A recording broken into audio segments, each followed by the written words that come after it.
My name is Kamal. Well, I'm currently working at a organization called Rain City Housing. It's on the downtown east side, working with the most vulnerable sector in our community.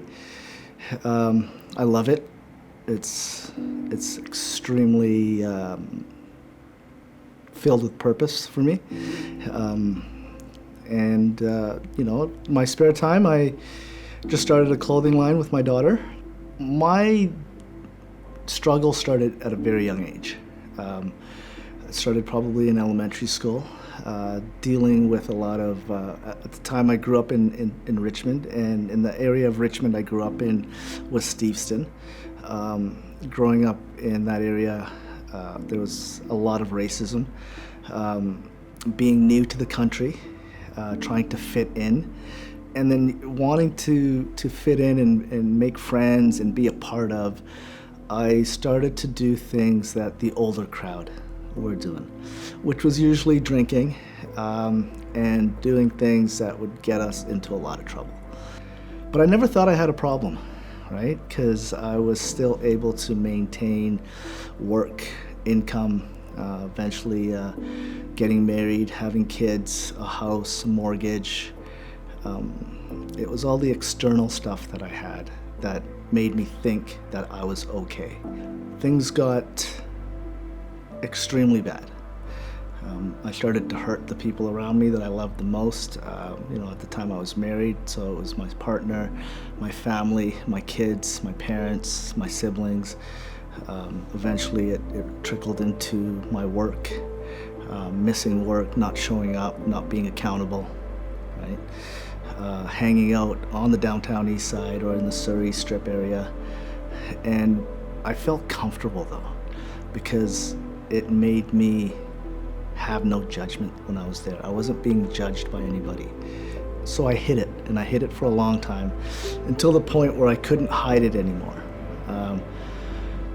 And I thought that I wasn't harming anybody but myself, because I was still showing up for my kids' birthdays and being present as a father, as a partner. But that wasn't the case. They didn't see it like that. That's how I saw it. That's how I justified it. I was at their birthday party, right? I provided the gifts, birthday party, the cake and all that, and still there. I was physically present, but I was never emotionally or spiritually present. It wasn't until my 16-year-old son at the time, he's now 23, said to me that he loves me, he'll always support me. But he said I was hurting him and causing him a lot of pain, and that if I wanted to continue being a part of his life, I needed to show him some commitment and get some help. And if I couldn't do that, he wanted no part of me.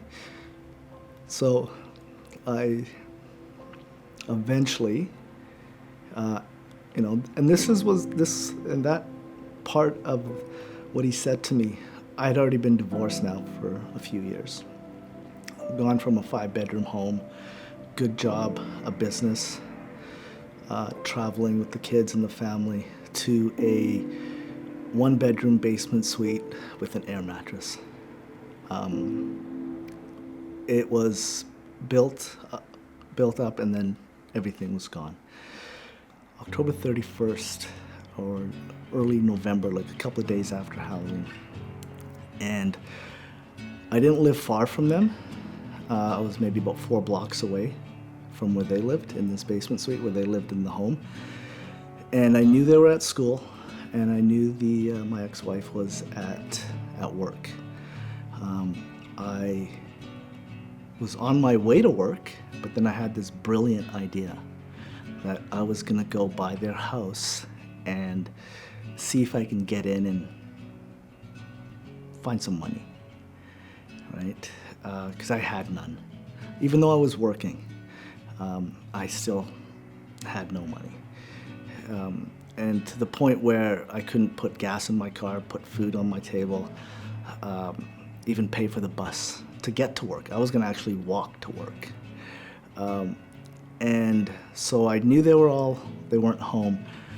So I went by the house and I knew where the lockbox was for the extra key. I knew the combination of it. So I let myself in. And I took $20 off my son's dresser. And that's all I needed was that $20. Made the phone call that I needed to make.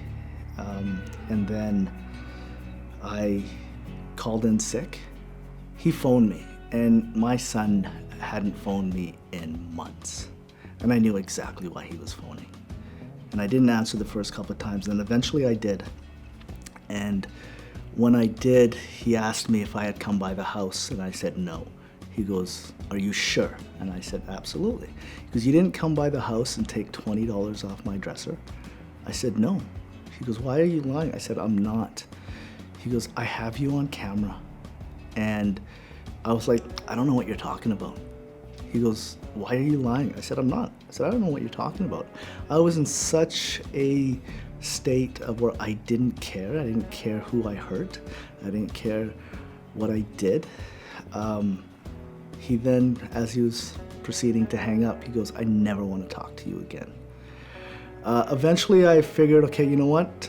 And then I just started numbing myself for the next couple of days because of what I just did and what I put him through. Eventually, my landlord that month said, "You gotta leave." So I had no place to go.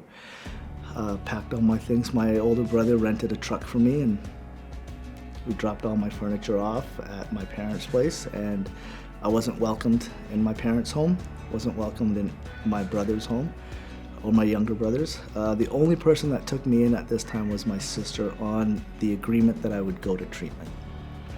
And now it's getting on to June, and he's graduating from high school. And he calls me, and he asks me to, he says, "Hey, listen, you know I'm graduating this year." And I said, "Yeah, absolutely." I said, "I'm so proud of you." And here's the same man that I stole $20 from. Said, "Would you like to come?" And I said, "Absolutely." And I said, "How much are the tickets?" And he said, "Don't worry about it. It's on me." And I went, and for the first time in my life, I was present. Emotionally, spiritually, and physically, I was present. And it was the best day of my life to see him get him, walk across that stage, right? After, that was probably about 9 months of being in treatment. I then I dug a little deeper into the why of I do what I do and the solution that I always looked for in addiction. And and then things started to change for me. Things got better. I got a job working for the organization, the treatment facility that I went through. And at that moment, like instantly, I felt a shift internally because it was nobody's decision. Nobody told me to come into treatment. Nobody forced me. Nobody mandated me. It was my decision. And that was the key. It's that old saying, don't judge a person until you walk a mile in their shoes. It's easy to point the finger, right? And say, look at that person, look at that person. I think it's important to not try to change anybody else, but change yourself, right? And once you start looking at yourself and what you can do, it's a ripple effect, right? You give off good energy.